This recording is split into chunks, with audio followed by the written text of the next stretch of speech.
नजर से देखा। यह संसार वैसा ही दिखता है जैसा देखने वाले की दृष्टि होती है। इंसान के पास जब बहुत अधिक धन आ जाता है तब वह अक्सर भावनाओं से दूर और अहंकार से भर जाता है। यही कारण है कि कुछ लोग केवल पैसे में ही अपना सम्मान खोजते हैं और यह भूल जाते हैं कि सच्चा सम्मान केवल कर्मों से मिलता है। कोई शत्रु नहीं है, फिर भी मन बेचैन है।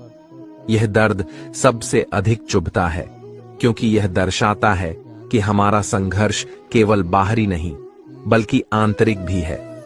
इसलिए स्वयं को पहचानो, अपने कर्मों पर ध्यान दो और अपने आत्मविश्वास को कभी गिरने मत दो। कहते हैं, एक बेहतरीन इंसान अपनी बोली से पहचाना जाता है क्योंकि अच्छी बातें तो दीवारों पर भी लिखी होती हैं। शब्दों का प्रभाव सबसे अधिक होता है। वे जोड़ भी सकते हैं और तोड़ भी सकते हैं। जो व्यक्ति अपनी वाणी को नियंत्रित कर लेता है वही जीवन की असली समझ रखता है। क्रोध वह हवा है जो बुद्धि के दीपक को बुझा देती है। जो व्यक्ति क्रोध में निर्णय लेता है वह अक्सर पछताता है। इज्जत सिर्फ उनके स्वार्थ तक सीमित होती है। इसलिए खुद को इतना कमजोर मत बनने दो कि कोई भी तुम्हें तोड़ सके। इसके बजाय अपने भीतर इतनी शक्ति विकसित करो कि कोई तुम्हें तोड़ने की हिम्मत ही न कर सके। अपने कर्म पर विश्वास रखो और मौन रहकर अपने जीवन को श्रेष्ठ बनाओ। जो तुम्हारा है वह बिना मांगे भी तुम्हारे पास आएगा। श्री कृष्ण कहते हैं, यदि तुम में क्षमता है तो संसार स्वयं तुम्हारी कद्र करेगा। याद रखना, केवल एड़ियां उठाने से किरदार ऊंचा नहीं होता। में सभी का हित हो। कर्ण ने खुद को बदलकर अपने जीवन का लक्ष्य तो हासिल कर लिया, लेकिन वे फिर भी महान नहीं बन सके क्योंकि उन्होंने अपनी शिक्षा का उपयोग समाज से बदला लेने की भावना से किया। बदले की भावना से किया गया कोई भी कार्य आपके समाज का सकता। समाज ने एक महान योद्धा कर्ण को तिरस्कृत किया था जो समाज को बहुत कुछ दे सकता था, लेकिन समाज ने उसकी कदर नहीं की क्योंकि उसमें समाज को मिटाने की भावना थी। वे तब तक पीछा नहीं छोड़ते जब तक वह कर्म करने वाले को फल की प्राप्ति नहीं हो जाती, यानी जब तक कर्म करने वाला अपने कर्म के परिणामों को पूर्ण रूप से भोग ना ले। किसी को समय से पहले और भाग्य से अधिक नहीं मिल पाता।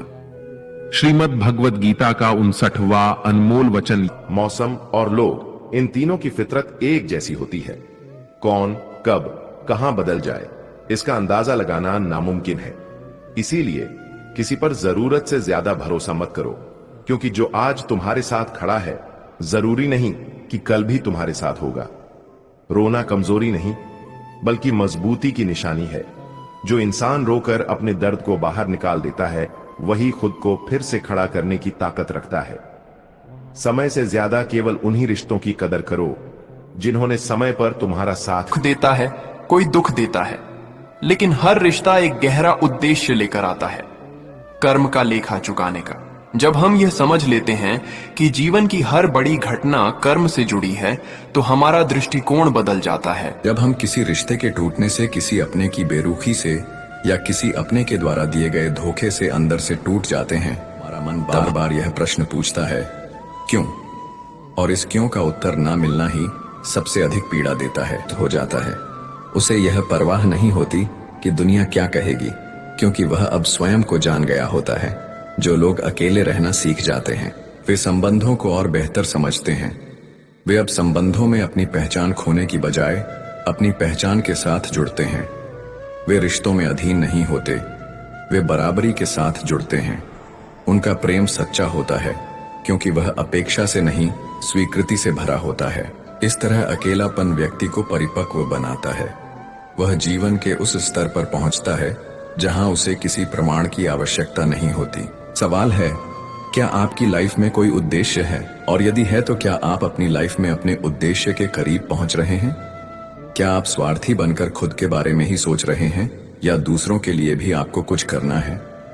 क्या आपने कुछ जिम्मेदारियां अपने कंधों पर डाल रखी हैं या फिर आप ऐसे ही चले जा रहे हैं? अपने उद्देश्य को पाने के लिए कोई साफ लक्ष्य है भी या नहीं?